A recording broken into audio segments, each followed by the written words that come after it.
Hey everybody, welcome to day 2 of our Feeling Good, or Fall Back to Feeling Good 31-day challenge.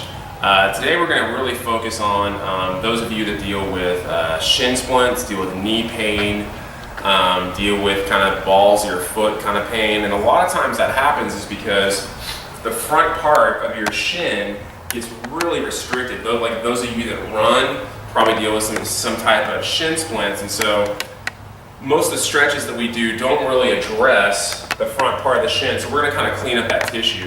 Today we're going to use a Lacrosse Ball. You can find these at Dick's Sporting Goods, Academy, places like that for like $2, super cheap and very valuable tool to have in your toolbox. If you don't have a lacrosse ball or basically have access to one, I would suggest trying to use a tennis ball. You could use a baseball, but that's probably going to be too much stress to start off with. So if you don't have a lacrosse ball, basically kind of go with a tennis ball.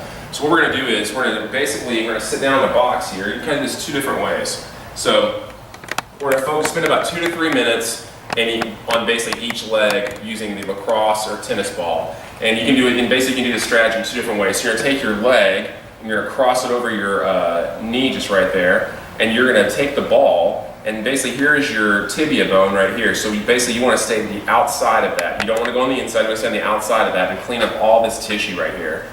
So we're going to put the ball in there, put as much pressure as need be, and just kind of flex and extend your foot, or dorsiflex and plantar flex it, just like that. So basically find a nice tender spot. If there's nothing going on right there where you feel nothing's happening, just take the ball and move down a little bit. And until you find a nice tender spot, and just kind of work through those tissues and work through those areas. And spend about 2 to 3 minutes kind of working upstream and downstream along your leg.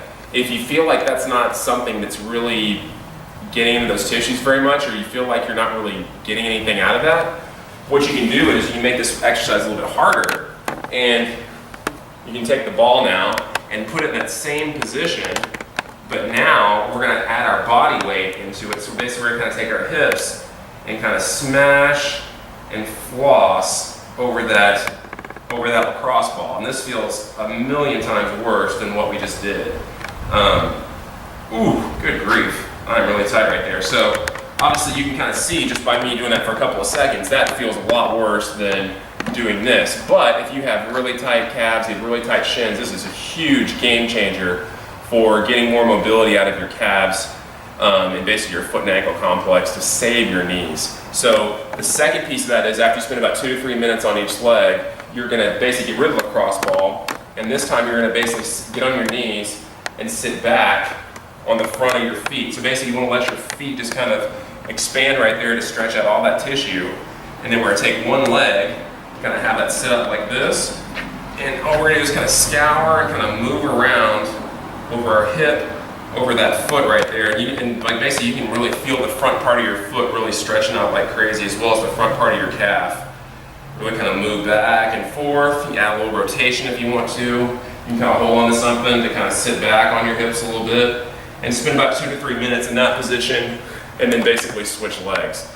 For those of you that maybe have some knee issues or something like that kind of irritates the knee, then I would just be more on 2 legs, have a little more stability, and really kind of sit back on your feet there and just kind of move a little bit side to side.